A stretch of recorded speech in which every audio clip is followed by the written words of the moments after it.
Well, here we are again. It's always such a pleasure. 2024 has come to an end. It's been an eventful and emotional year for me, and I'm sure I'm not alone in this. As far as games go, this has been a year of firsts. I've always mostly been a Nintendo gamer, something that you can probably gauge from the content of this channel. But as the Switch is in its final year of life, for sure this time, guys, I've been compelled to other systems and developers with greater frequency. So this year, I've been experimenting with more new titles and series than ever before. I've also just played many more new games than I have in past years. Over the years, I found myself returning to classic favorites more often than I try new things, and so much of my time spent playing games was on familiar titles. This year, I tried to go against that tide. Whenever I had the time to play a game, I would make sure that it was one I'd never played before. And I really think that this list will show you just how much my own scope and perspective in gaming has changed. In fact, you've already noticed just how much I've had to expand my horizons by the title of this video. Last year, this list was a top 7 games list, but when I sat down to chronicle my favorite games of the year, I found that 7 slots was just too few to talk about the incredible experiences I'd had. But that's okay. The YouTube algorithm likes the number 10 better anyway, so it all works out for the best.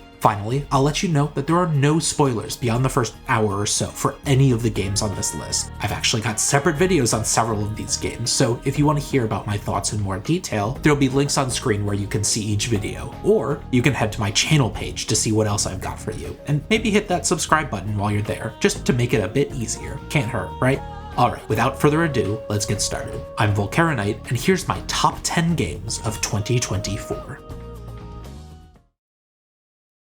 Let's kick things off with this fun little romp. Pepper Grinder, the debut game by REC, is a 2D action platformer that stars Pepper, a girl who just had her treasure stolen. She gets a hold of this drill that allows her to dig through the world. This gives her a very fluid movement system that focuses on constant progress, not stopping for even a moment. The levels of Pepper Grinder are almost entirely made up of this soft dirt that allows you to sort of swim through it. You can walk and jump, but it's always faster, and more fun, to dig through everything. Digging is fast. You can time a button press to launch yourself out of the dirt to jump higher and further than you would go otherwise. It's just pure fun. It takes a staple genre in gaming and puts a twist on it to give it a whole new feel. Lots of 2D platformers have a focus on precision challenges and split-second reactions. I do love these, and I don't want to imply that focusing on this is somehow problematic in any way, but Pepper Grinder takes great care to prioritize fluidity and momentum throughout your journey. You aren't stopping, even for a second. Digging through the dirt, trying to quickly learn the level and make a path is a very addictive kind of fun.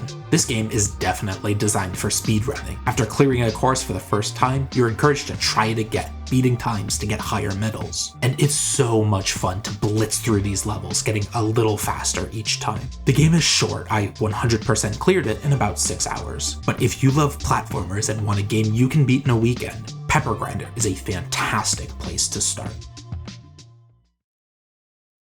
It might not be fair of me to rate Hades 2, a game that's still very much in early access, along with the rest of these completed games. In fact, putting Hades 2 on this list of the best games of the year does sort of imply that the selection was so thin that an unfinished game has a spot on this list, which isn't true. Plenty of excellent games, new favorites of mine, came out this year, and Hades 2 stomps all over so many of them. This lightning-fast roguelike dungeon crawler is just so addictive. The snappy combat is too much fun. Fighting your way through room after room of baddies is a kind of ritualistic joy that most games simply can't touch. The variety of moves and abilities, unlocks, and powers that you have access to as you get deeper into each campaign is breathtaking, even at this point in the game's development. But that roguelike loop, the urge to try again and again, to dive deeper each time, that willingness to forgive mistakes if you'd only just get a little better, that's the real engine of this game. It's that feeling which drew me into the game and made this my go-to game for killing time or a sheer bit of mechanical enjoyment in the first half of this year. It has since been usurped by another game that we'll get to in a bit, but I still occasionally come back and make a run just to see if I can stop time. I do take issue with some of the resource gathering and crafting aspects of this game, though the game's updates have done a little to smooth out the roughest edges. But this qualm does little to blunt my enjoyment of this hellish hack and slash. Recently, I've been actively staying away from the game to give Supergiant Games time to finish and fully release it, so that I can be impressed with it all over again. For now though, even in early access, Hades 2 is definitely one of my favorite games of the year. But Hades 2 isn't the only roguelike game released in early access this year as an indie studio's second outing. It might seem like it is, or that it should be since that's such a specific niche to fill, but there was another game that meets this standard, and I think it's an even better game than Hades 2. Windblown by Motion Twin is that game, and let me tell you, it's awesome. Motion Twin previously made the roguelike game Dead Cells, which is already an excellent game. I've played it a lot over the years, and it's one of those games that I'll drift back to once a month or so. It's got such good game feel and progression. It's one of the most just one more level games that I've played in recent memory. So whatever game Motion Twin was going to make next, it was bound to be fantastic. And indeed, Windblown is just phenomenal. This game has just about everything Hades 2 does. The combat is snappy and smooth, with a fun selection of weapons and movesets. It also carries over the basic weapon system from Dead Cells, with weapons and trinkets being used in the same way and with a lot of similar effects. It's a different perspective and a completely different art style, but the DNA is all there. But Windblown ekes out a spot above Hades 2 on this list for two reasons. The first is that it lacks the ham-fisted crafting system that was one of my major critiques of Hades 2. Instead of unlocking weapons and abilities by fishing or swinging a pickaxe, you do it by fighting enemies and getting deeper into runs. The game wants you to play over and over and over again. Every time you die, you don't go home to switch your tool and plant your seeds, you go back into the world for another round. The second reason is that Windblown rates on the how much of a badass do I feel like playing this game-o-meter higher than almost every other game on this list, even those above it. Playing this game just feels cool. Maybe it's the dash that shoots you across levels and battlefields rapidly and smoothly. Maybe it's the enemy designs that suit each biome really well. Maybe it's the soundtrack that just blasts you with bangers. Whatever it is, it makes Windblown one of the best games of the year. So number 7 is kind of a weird place for this game to go on this list. Truth be told, I struggled to find the right place for Another Crab's Treasure, because it's a game that I really love, but find frustrating to no end. Another Crab's Treasure by Aggro Crab Games is one of the most unusual games on this list. It's an indie Souls-like that has very little in common with either group. It might be better to think of this game as something like a Souls-Lite, since it's missing some of the more intensive features of Souls games, like weapons and armor builds and stamina. What it gets instead is a world that's much more mechanically engaging and plain fun to explore. It's filled with all of these little gags and references to the rest of the world. The game is often hilarious, with jokes literally baked into the design of the world. The combat is still a lot of fun. Without having to distract yourself with mastering new weapons and finding matching armor sets, you can focus on the pure joy of learning your foes and besting them. Each enemy and boss has a unique moveset with attacks and movements that you have to master. Almost all of them are compelling, not you seahorses, you're the worst fish in the sea, and the boss design is truly wonderful. The game isn't perfect, its story is distracted to the point of nonsense, the voice acting is a bit cringe, and the enemies tend to get in the way of exploration. But these smaller grievances rarely get in the way of the phenomenal game underneath. You can check out my full video on Another Crab's Treasure if you're interested in my detailed thoughts. But for the rest of you, know that this game is fun and engaging, and well worth the play. Let's move on to this year's honorary GameCube game that probably shouldn't count as a release for this year on a countdown, but I'm in charge and you can't tell me what to do award. And there's really only one option for this award, isn't there? Paper Mario: The Thousand-Year Door had its remaster released this year, and it was incredible. Unlike last year's winner of this award, Metroid Prime, I had never played The Thousand-Year Door before, so it really was like a brand new game for me. And it really did play and feel like a brand new game. My video on Paper Mario: The Origami King was, for a long time, my favorite project on the channel. It was such a fun and insightful project for me, and it was the first video I made where I was really happy with the quality of the content and the production. I talked about The Thousand-Year Door quite a bit for that video, but having never played the game, I really didn't know what to expect. So getting the opportunity to play it this year was a little surreal. It almost makes me want to go back and remake the spiritless successor. But never mind that. The Thousand-Year Door is a light JRPG RPG that stars the silent Mario and a party of allies and partners as they make their way through the world to collect crystal stars in search of Princess Peach, all the while beating down the X-Nauts that oppose him. The plot is fine, but it's really the character and charm of the writing and the world that places this game on the list. It's such a fun game that really does know where to focus its time and energy. The gameplay is simple but engaging, the combat is close to the best turn-based system that I've played, and it's just bursting with creativity. I won't go too deep into the specifics of my thoughts on the Thousand Year Door here, since I covered them in my review of the game. But whether you're hunting for nostalgia or want to experience the single best Mario RPG ever made, the Thousand Year Door is here for you. Can you even believe it? 2 Zelda games in 2 years? What world do we live in? In all seriousness, Echoes of Wisdom is a remarkable game. It's a 2D or perhaps top-down Zelda game, the first brand new one since A Link Between Worlds was released in 2013. And at long last, it's the very first Zelda game to star, well, Zelda. By all accounts, this game had every reason to be instantly iconic. But that didn't really happen. Breath of the Wild changed the way that we see Zelda games, and that fact has never been more apparent than it was with the relative lack of hullabaloo around the release of this game. Oh sure, I was excited about it, and you can watch my review of the game if you'd like, but it feels like the reception to this game was just shy of being great enough to become news. It was a good game.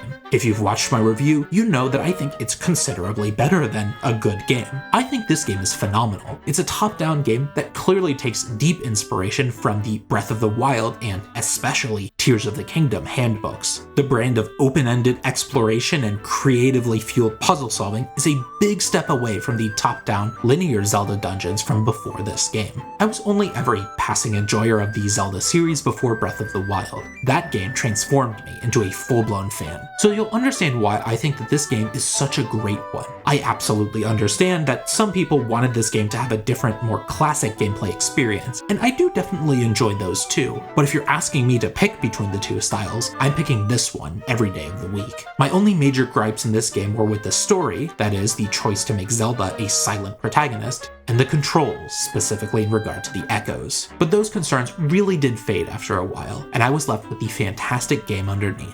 Again, you can check out my review if you want my thoughts in more detail, but whether you're a longtime fan of the Zelda series or want to dive in for the first time, The Legend of Zelda: Echoes of Wisdom is a great game to play.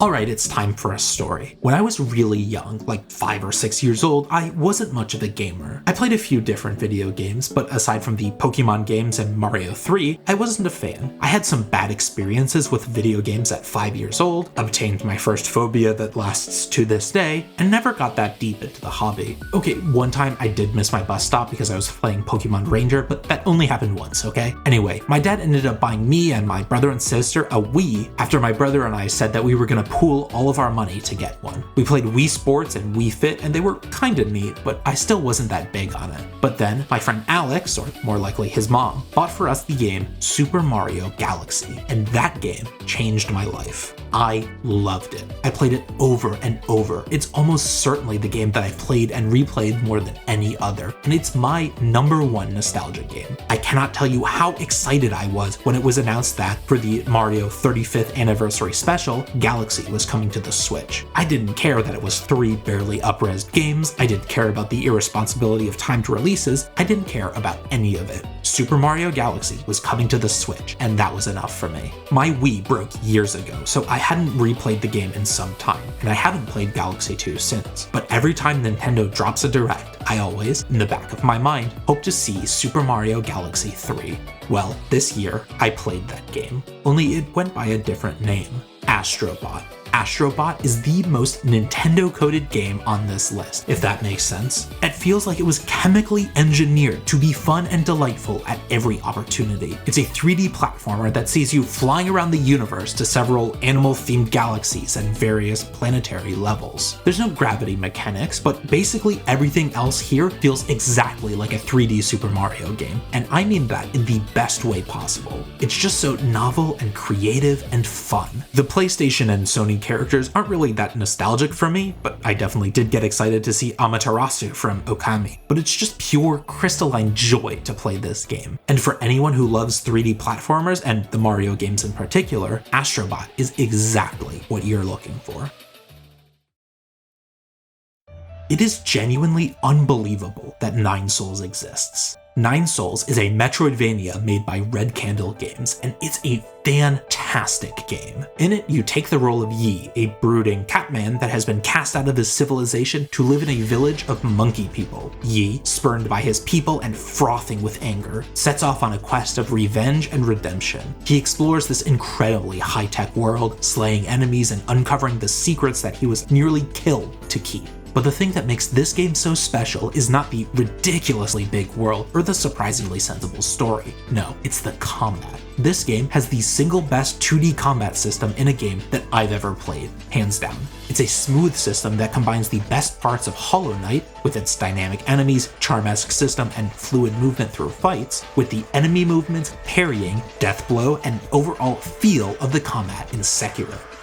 Sekiro. What a weird game to mention. We'll have to come back to this. Anyway, Nine Souls takes this combat system and really cranks it up. Lots of games have tried to be Souls but 2D, and while some great games have come out the other side of that promise, none of them actually felt that way to me. Well, Nine Souls does feel like Sekiro but 2D, and it's a real treat to play. There's so many great parts of combat, so many that I may end up doing a video on this game at some point, but my favorite has to be the Talisman system. This is Nine Souls' take on the Death Blow system. Basically, if you can find a moment of downtime during a fight, you can smoothly glide past an enemy, leaving them marked. After a moment, the mark will do huge damage to the enemy. It's a kind of cool guys don't look at explosions disrespect mechanic that feels fantastic to pull off every single time. This Sekiro similarity was completely intentional, of course. The developers of this game explicitly stated that this was the vision of the game. It absolutely worked, and they had on their hands one of the best games of the year. And maybe the most incredible part of this all is that Nine Souls isn't even the best Metroidvania I played this year. That a game this amazing is still number 3 on this list speaks to the immense quality of 2024's games. Or that I'm just a moron with terrible taste. Probably that one.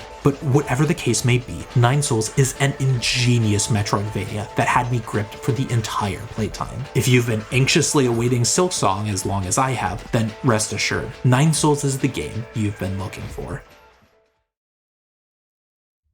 I love the character action genre. It's up there as one of my favorite genres in all of gaming. Bayonetta is one of my favorite games of all time, Astral Chain is up there, and Nier Automata is a wonderful game too, so it should come as no surprise to see Stellar Blade on my list. Now, you may say that it's pretty rough of me to rate this game higher than awesome games like Another Crab's Treasure, Nine Souls, and The Thousand Year Door. You know what? Those games are all probably objectively superior to Stellar Blade, but Stellar Blade just freaking rules, okay?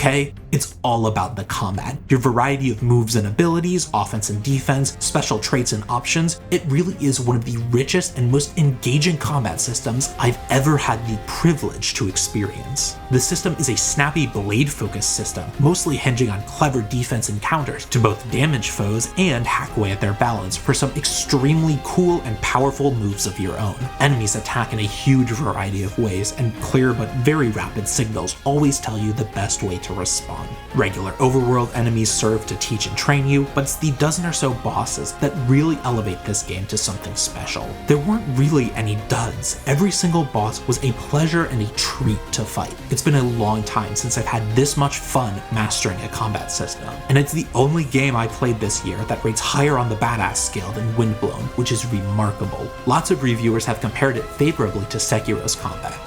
That's the second time I've mentioned Sekiro in this video. How peculiar. And the gameplay variety of Stellar Blade is huge. There's even a couple of sections where your blade gets disabled, and you'd have to go into Resident Evil survival horror mode. These sections were a fun change of pace and could even be a little spooky. The game is gorgeous too. It's a PlayStation 5 exclusive, which means it's already got a leg up on the graphics of most of the games I play. But man, this game is pretty from every angle. The environments are all well rendered and sharp, and I was constantly impressed by how explorable they were. I expect lots of invisible walls and unreachable corridors in games like this, but more often than not, if there was a ledge or passageway I could see, I could go there and find a little secret. And let me tell you, the soundtrack of this game is incredible. So many of the tracks from this game have made their way onto my personal playlists and to the backgrounds of this very channel. For my top 7 video last year, I used the soundtrack of Sea of Stars to fill any of the musical gaps. This year, I'm using Stellar Blade. Top to bottom, it just rocks. Now, all of this is not to imply that this game is perfect.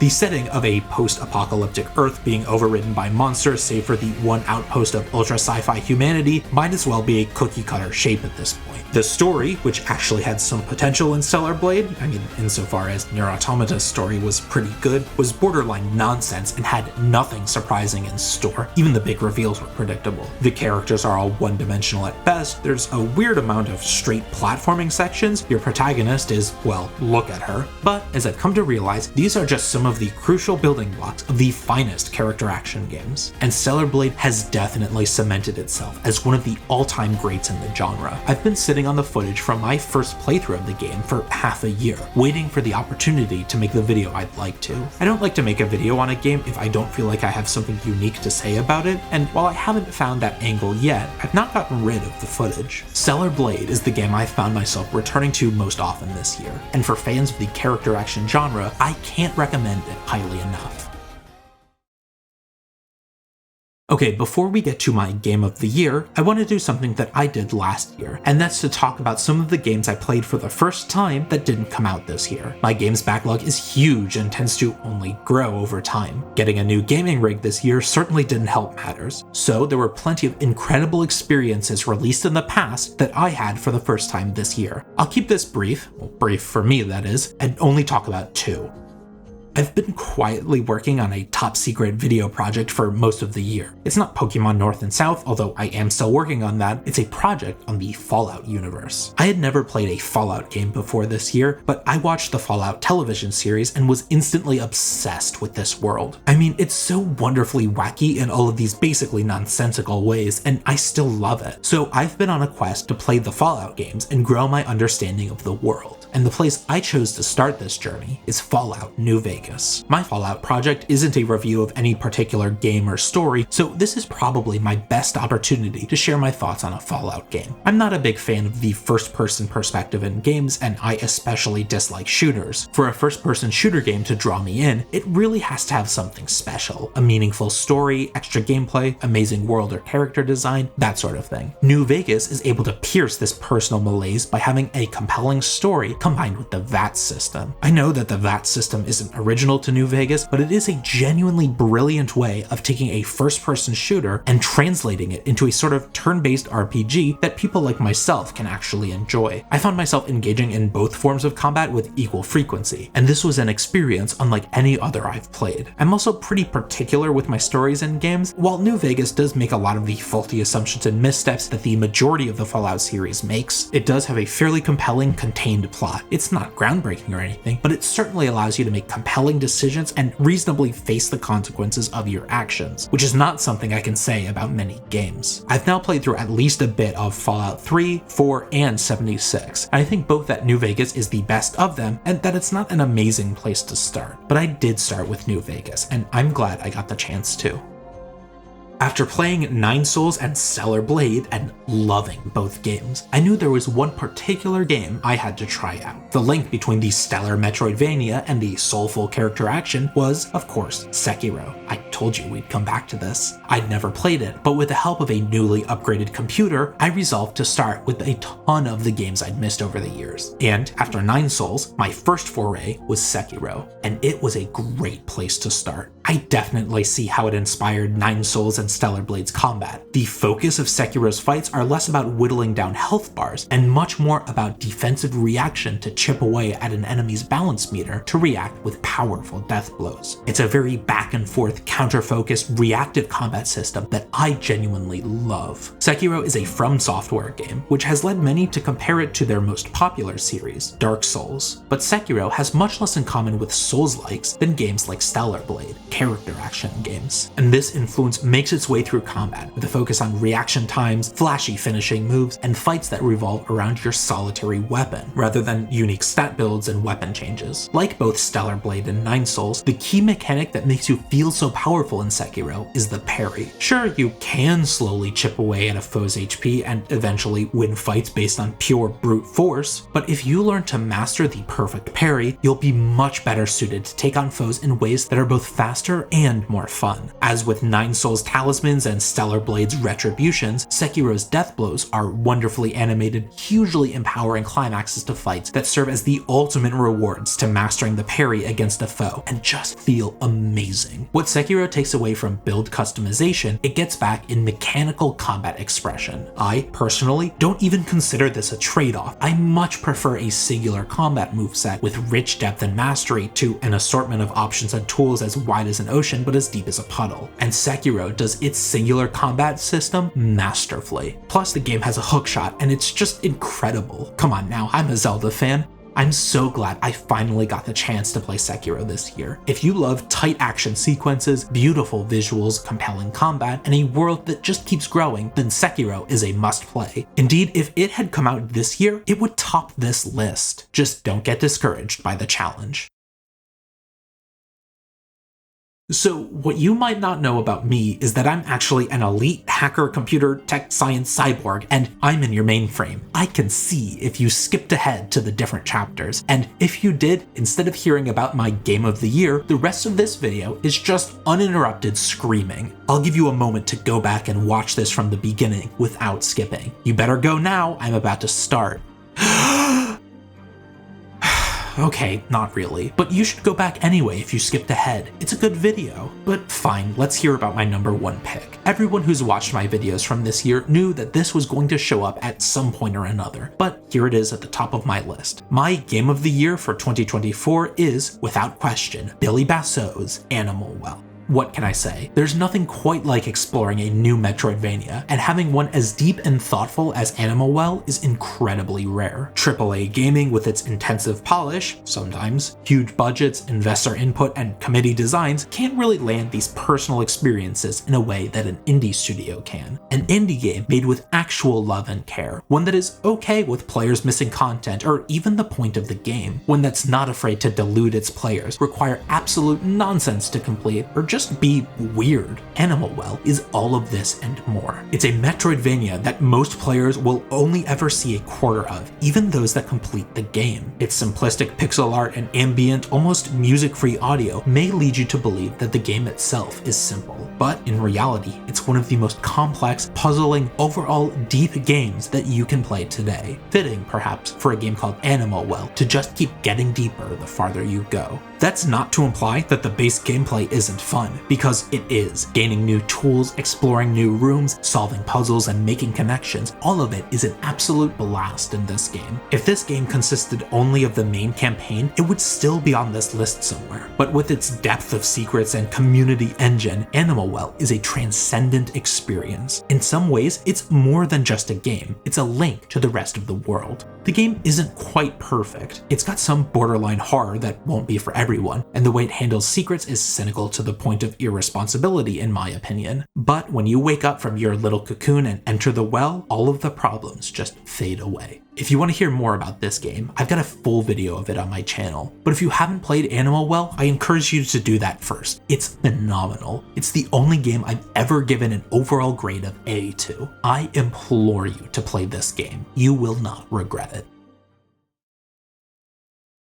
Well, there you have it, my top 10 games of the year. Overall, I feel a little weird about the games that came out in 2024. The games I was most excited for turned out to be more disappointing than expected, there's still an Earthblade-shaped hole in my heart, and most of the games on this list really came out of left field to surprise me. That's not necessarily a bad thing, but it really did mean that I wouldn't have been able to predict this list before now. But maybe that's what makes lists like this so special. I hope you enjoyed this video. Leave a comment telling me what games you liked best this year, maybe even a top 10 list of your own, or just yell at me for not playing your favorite game. It's all good. And while you're down there, do be sure to hit those like and subscribe buttons. You won't regret it. But that's all I've got for you today, so enjoy your day and take care.